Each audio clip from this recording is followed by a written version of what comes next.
right, Chaz. Well, I know it's still kind of fresh right now, but it sounded like you kind of got control of yourself even in just the little time you've had. What's the emotion like for you right now? Well, it sucks, to come out here and put in a camp like this. This was a very hard camp for me. I was sick the whole time, and it was very emotional for me. Even making weight was like an emotional experience for me. So this was an emotional fight. I had a lot to prove to myself that I could just dig it out, and I really wanted this to be a tough, hard fight. And for it to end the way that it did is sad. I'm sure I'll go through the steps and try to appeal it first thing in the morning. But I don't want to take anything away from Bobby. I think he fought a great fight. I think he's improved a lot. His striking's improved a lot, and he's a tough fighter. So I don't want to take anything away from the guy. He came out and he fought a tough fight, and I had his back the whole first round. And to be able to defend when I have your back, that you're pretty good at defending your back because I can choke anybody from there. So I really don't want to take anything away from the guy, but I will say I wasn't out. I wasn't close to being out. It was tight when he first sat through with it. It's kind of like a Mars position. When he first sat through with it, my arm was across. It was very tight. When I got my arm out and I extended, that took a lot of the pressure off, and I was relaxing because I knew the only way anybody who rolls, come on, guys, I know somebody in here has to do jiu-jitsu. If a guy's got a march like that, and he's burning his arms out. The guy was squeezing for probably a straight minute. His arms, by the time that the ref pulled him off of me, he was about to let go. It wasn't tight anymore. He had already let go of half of his squeeze, so I relaxed. I see what they're saying, but I was here and I came here and I just relaxed. If he would have tried to walk his feet to my feet, I would have stiffened up. I would have walked my feet away.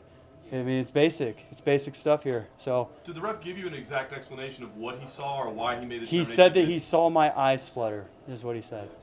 And when you watch the replay, you don't? I don't need to watch the replay. I said, there's no fucking way my eyes fluttered because I wasn't in any way, shape, or form out. I remember the whole thing. I remember exactly what happened. I know exactly what was going through my mind. I was defending it perfect.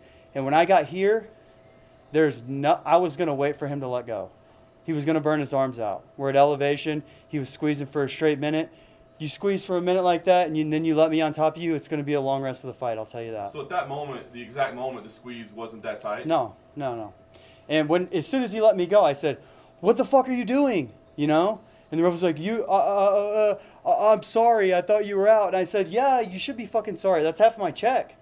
This isn't something where I come in and I fight and I make my whole check regardless of what happens. If he fucks up, I lose half of my check. That's money for my family. That's money for me. These fight camps are expensive.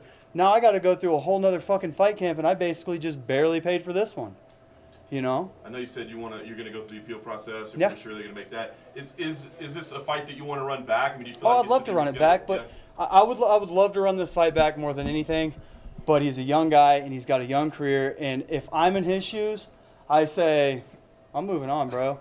I'm not going to go and rematch somebody that they, I would think that if they called it a no contest, he would want to. If they don't call it a no contest, I don't think he would want to, and I don't blame him. But do I want to? Absolutely. Yeah. Come on. Do you think instant replay is something that is needed in the sport for stuff like this? I do, but if you got a bunch of fucking dumbasses sitting around the camera that can't overturn something that's already happened, then what's the point? What did you make of your performance up until then?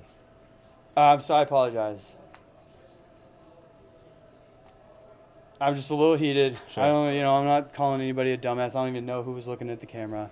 I'm just saying, I don't see how, from watching that video, I don't see how they couldn't see I wasn't out, especially the immediate reaction.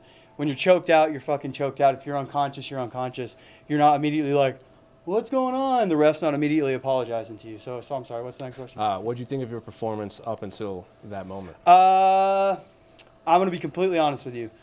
First round, I think I could have pushed a little harder for the finish. He was doing a good job of defending. And then when he stood up, I was intertwined there. And so it was kind of a tough spot for me to advance. And so I was just landing little rabbit punches. Obviously, I won the first. The second, I came out and I kind of relaxed. I wanted him to push a little bit. And I actually wanted him to shoot. And I was going to start a scramble from there. And when I got caught on my butt, I was perfectly fine. I reversed the position. I got on top. He hit the Mars, which I would have ended up on top anyways. But, I think it was good for the camp I had. These guys, my coaches and my teammates, they pushed me as hard as they possibly could. And I'm very grateful for that. But, you know, I was sick a lot of the camp, and my body just was having a hard time. So I think I was doing good under the circumstances, but could I have done a lot better? Sure. Are you hoping to take time off then if you were sick throughout this whole thing? No, I'm just hitting my stride. You know, he caught me with a couple good shin kicks there, and I would like for that swelling to go down, but I'm going to be right back in the gym.